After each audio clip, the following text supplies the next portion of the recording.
Hello, welcome to my channel, The Cat's Eye Tarot 777. Cancer, how are you? I hope you're doing very well. I am here to do your general reading today, so without further ado, let's get started. This is for my Cancer, Sun, Moon, Rising, and Venus placements. This is a general reading, not a personal one-to-one reading. Okay, with that, keep that in mind. All of this may resonate or only bits and pieces. Take what does, disregard the rest. All right, so what is going on with Cancer? Sun, Moon, Rising, and Venus. What are the general energies present, surrounding, and within what's going on with Cancer right now that we may speak on for their highest good? What messages do we need to receive at the moment that may help us, that may be purposeful towards the highest good for Cancer? Sun, Moon, Rising, and Venus placements.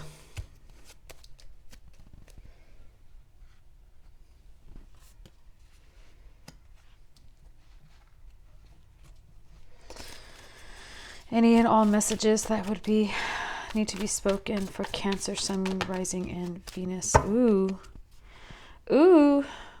We've got the Hangman twice. Interesting. The Hermit.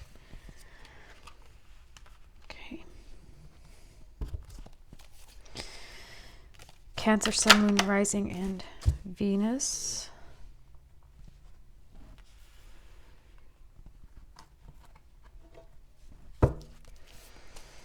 All energy surrounding and present with Cancer and messages they may need to see, know.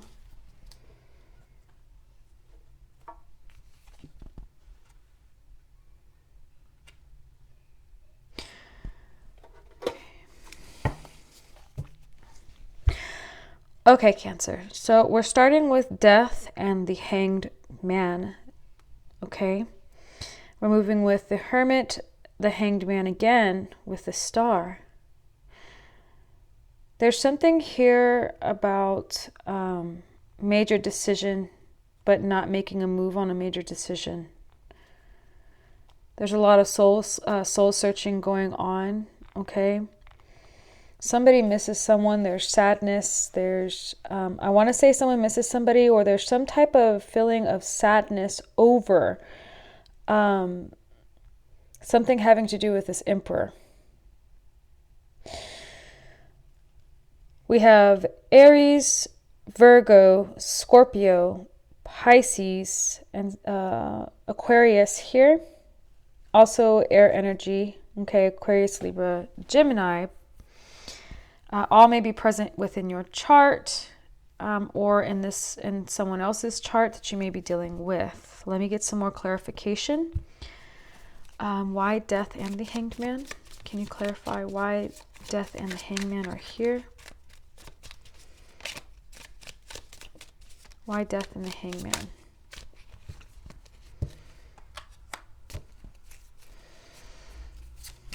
Why the Hermit and the Star and the Hanged Man? Why Hermit and the Hanged Man, Star?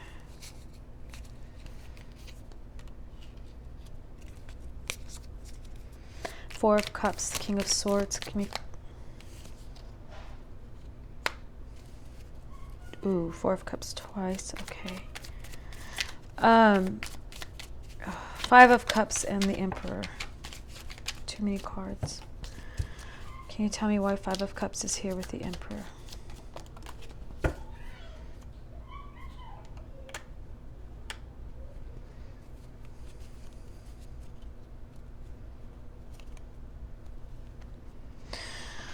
There's some type of delay and some type of ending and new beginnings.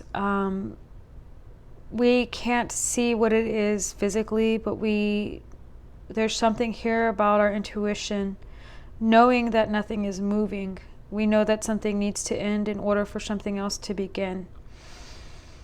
This pause is putting us in a moment of question and deep soul searching, trying to understand, but also really wanting whatever this is.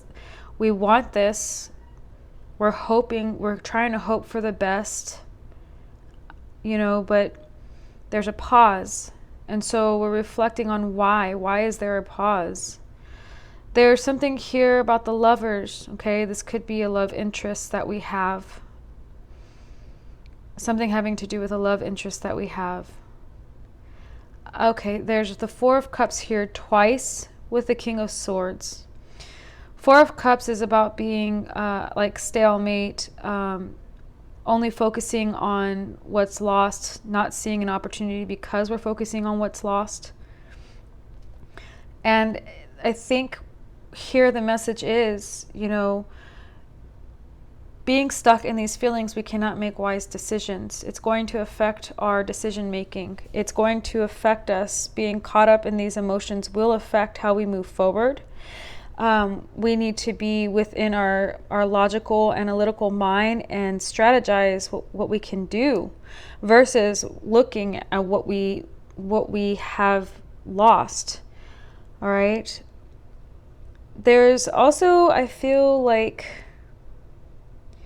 something about being idle, being stunned by our emotions and our sadness and focusing on the wrong things because of that, when what we really need to do is be strategic, analytical, logical, okay? This whole thing requires some type of tact, some type of strategy, but it's not possible to see at the moment because this is something emotional. This is something that's causing something else, like some type of emotional distraction. We may be bored where we're at. We may be idle. There's something here about indifference or feeling like there's indifference. Maybe feeling like somebody is cold and cruel and not making kind decisions. And so all we can see is that. Someone feels that way here too. Okay. There's sadness attached here with the Emperor and the King of Cups. The Emperor is Aries, but is also a guardian, is also a very masculine, go for it type of energy about the action. Okay. Very wise, a ruler, someone who gets what they want. The King of Cups as another emotionally controlled leader, which is kind of similar to the King of Swords. The difference is they rely on their empathy. They rely on their spiritual and, I wouldn't say physical, their spiritual and their love, their connection to others' emotions, okay? Their understanding of others' emotions to lead with. They're very compassionate, very kind, very gentle, but they are still rulers nonetheless, okay? By being, they take that strength and they use it to rule versus letting it eat them alive. Cancer, Pisces, Scorpio, okay? There's a sadness here. There's something here about, again, we've got Four of Cups, we got Five of Cups energy. There's something here about feeling a great loss. Something here about feeling like you can't have what you want. And there's sadness about that. The truth of the matter is something needs to end. Some type of loose end needs to be tied up before there can be a new beginning. Maybe someone has to have a divorce. Maybe somebody has to unload some baggage of their own, have some type of emotional transformation. Okay?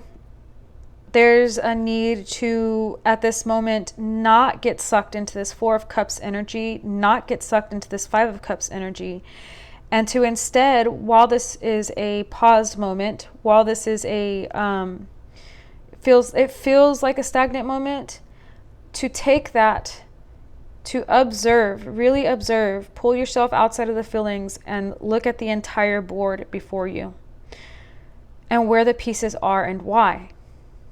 Okay? There is more beneath the surface than we are seeing right now. And that may be tough to deal with, because this type of want, or this type of things not going our way is really hard to deal with, especially when we feel so much, when this is something we want really bad. It looks like that because of the Star and the Lovers. There's like wanting to make it to a higher commitment, feeling like this is a wish fulfillment, but feeling like not making any moves. Possibly too, you're not making any moves, trying to be, you're trying to be wise, unemotional, okay, but it's causing a lot of sadness at the same time. There's a lot of deep soul searching, questioning. This could be vice versa. The other person could be doing this as well, and therefore that may be causing sadness because the communication isn't all out in the open. There's something here, but more beneath the surface that we need to gain access to. Some type of secret or some type of conversation needs to be had before we can have this wish fulfilled, and before we can make a choice to move forward. There's some type of conversation that needs to be had so you can both be on the same page. Either way, this conversation has to do with some type of ending. It's going to be hard. It's heartbreaking. Someone feels heartbroken, rejected, blocked. Okay? But really, we will get what we want. There will be victory. All right? We just have to get outside of our heads. Okay, and make a decision on how to move forward. Again, the High Priestess is showing up. There's something here about tapping into our higher intuition to get through this, all right? We're soul searching on how to make this happen. There's something here about feeling stuck. Fortune will change. Queen of Wands again, possibly in Aries. King of Swords is here also, okay? And then the Fool. So I feel like somebody is waiting for someone else for a new beginning, but there's like there's something else has to end before that could even be. There's an awareness of this, but it's like unspoken.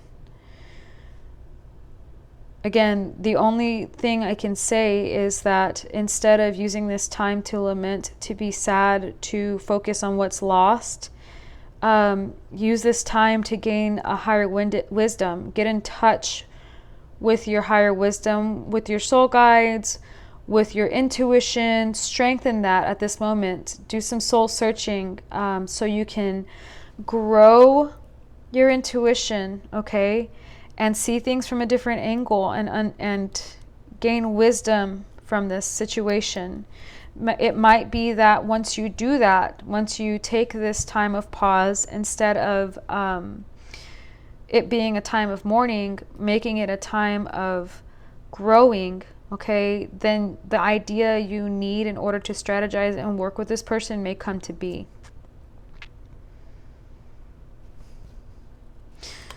Yeah, once something, oh my gosh, again, wow. Once something ends, oh my gosh, the exact same cards.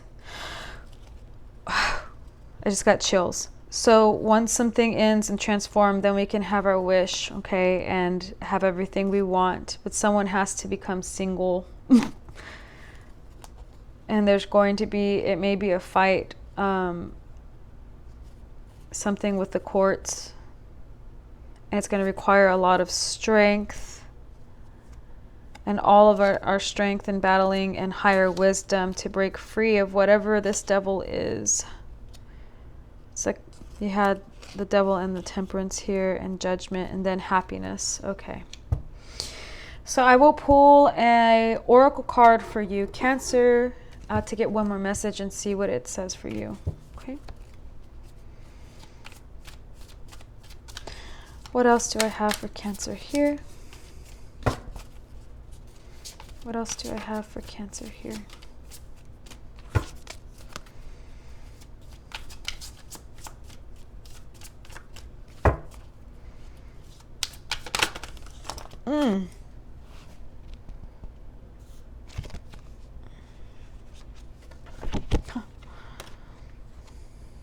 Change, divine timing. Surrender, change, and divine timing. Oh, wow. Okay. We got surrender, Change, divine timing. I will read to you change. Give me just one moment.